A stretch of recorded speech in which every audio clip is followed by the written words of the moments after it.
Justiça determinou que ele fosse solto. O tribunal justificou que ele sofre de uma doença cardíaca e que precisa de uma cirurgia. Portanto, o serial killer vai ser solto no Nepal depois de quase 20 anos preso por lá.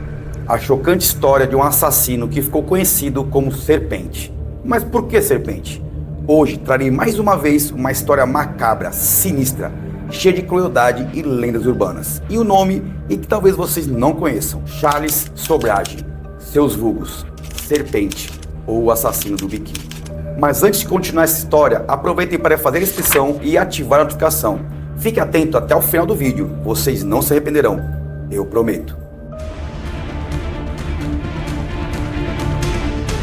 Bem-vindo, intrépidos amigos, meu nome é Danilo Távora, sou delegado de polícia e vocês estão na série Investigação Especial. Imagine que vocês estão de férias, passeando em uma trilha hippie e de repente são drogados, roubados e mortos. Mas quem era Charles Sobrage? Ele nasceu em 1943 em Saigon, Vietnã, filho de um mercador indiano e uma mãe camponesa do Vietnã. A mãe se separou e casou com um tenente. Todavia, após a mãe ter dado à luz a outros filhos, começou a deixar Charles de lado, não dando muita atenção. Então, Charles foi morar na França em 1953 e lá começou a entrar para o crime, sendo que a primeira prisão aconteceu em 1963. Na cadeia, devido sua boa conversa, teve muitos privilégios. Aprendeu a subornar e manipular guardas e presos. Nesta mesma prisão, conheceu Felix Giscon. Esse jovem era rico e trabalhava como voluntário na prisão. Este amigo teria apresentado sua esposa, Chantal, além de outras pessoas da sociedade. Charles, após ganhar um bom dinheiro cometendo seus crimes, decide pedir a mão de sua amada em casamento e morar na Índia. Na cidade de Mumbai, Índia, iniciou uma série de roubos e contrabando de carros. Contudo, após tentar roubar uma joalheria, acabou sendo preso. No presídio, fingiu estar com problemas de apendicite e conseguiu fugir, sendo ajudado por sua esposa. Essa tática se repetiria em outras oportunidades. Charles decide fugir também de país e vai para o Irã, Grécia e Turquia. Em Atenas, com seu meio-irmão, foram presos, mas devido a uma identidade falsa, conseguiu escapar. Mas seu irmão não teve a mesma sorte e foi condenado a 18 anos. Nosso monstro de hoje começou a aplicar alguns golpes, da seguinte forma: roubava passaportes e posteriormente os devolvia, mas cobrava um valor, como se tivesse sido outra pessoa que tivesse roubado e ele apenas teria recuperado. Inclusive, fez isso com 2 policiais.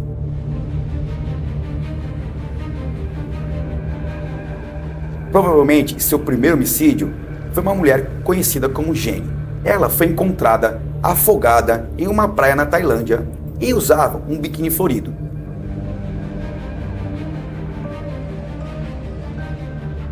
Logo após, outra mulher foi também encontrada morta por afogamento e também usava um biquíni igual ao da primeira vítima. E por esse motivo, teria ganho um dos seus apelidos.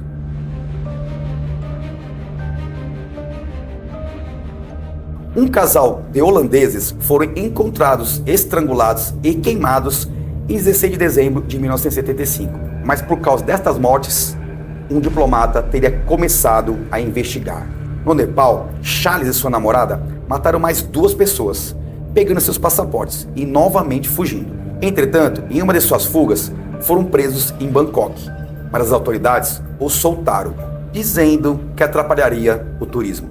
Voltando para a Índia, Charles e sua namorada, esta que foi partícipe ou coautora em vários crimes que eles cometeram, a coautoria implica que todos os participantes contribuíram de maneira relevante para a realização do crime, sendo considerados igualmente responsáveis pelo ato criminoso. Então, inicia uma série de envenenamentos, e algumas vezes errando a quantidade e matando suas vítimas, pois a ideia inicial era apenas atordoar e posteriormente conseguir dinheiro, fazendo isso principalmente na trilha hippie. Até que enfim chegou a parte que eu mais gosto, sempre será a parte que eu mais gosto, como foi a investigação e a prisão de Charles.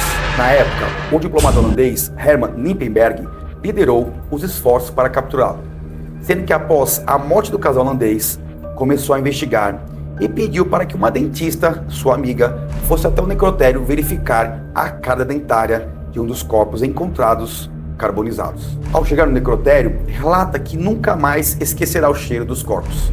E ao fazer a análise, confirmaram que aqueles corpos eram dos holandeses desaparecidos. Também descobriu que um joalheiro estava de posse de muitos passaportes de pessoas desaparecidas. E posteriormente veio à tona que esse joalheiro era Charles, mas que usava um nome falso. Uma vizinha de Charles conseguiu recuperar umas fotos de pessoas desaparecidas no interior de sua residência, sendo usado posteriormente como prova. Contudo, nosso personagem conseguiu fugir mais uma vez das autoridades.